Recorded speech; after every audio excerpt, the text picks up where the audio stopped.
C'est dans ce signal qui va permettre d'activer le transpondeur. Le transpondeur à son tour répond maintenant en envoyant dans le code d'antidémarrage à l'immobiliseur à travers toujours l'antenne du transpondeur. Lorsque le code arrive donc au niveau de l'immobiliseur à son tour compare le code reçu avec le code qu'il a en mémoire afin d'autoriser le démarrage du véhicule ou non. Une fois le code reçu, si le code est égal avec le code qu'il a en son sein, bon là on suppose par exemple que le code qui est dans la clé, par exemple 1 et le code qui est par exemple dans l'autre immobiliseur est également 1.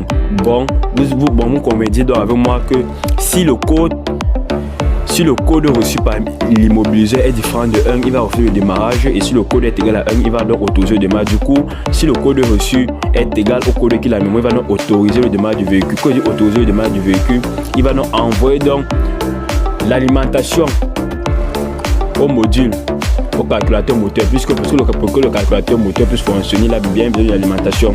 C'est donc cette alimentation, pardonnez-moi, qui va donc envoyer à notre puce EEPROM. Puisque déjà le calculateur lui en son sein, il a déjà une puce, il a les microcontrôleurs. Les microcontrôleurs qui contiennent déjà des programmes afin de piloter tout le système du véhicule, comme déjà les noses injecteurs, les bobines d'allumage, bon, tous ces composants là qui sont indispensables au démarrage du véhicule.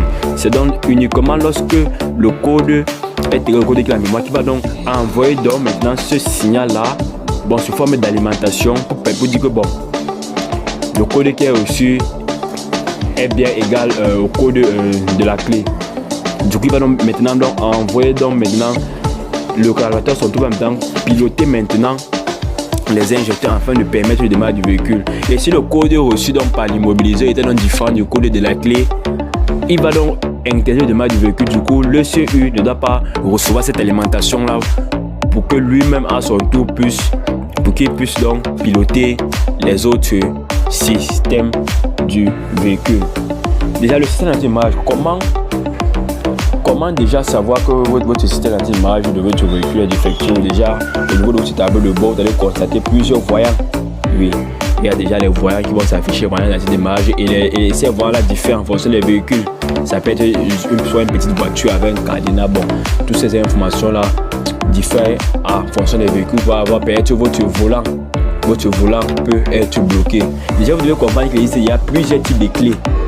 Oui, plusieurs types de clés codées, puisque les clés varient en plus la technologie augmente, plus les constructeurs augmentent la sécurité du conducteur et du véhicule.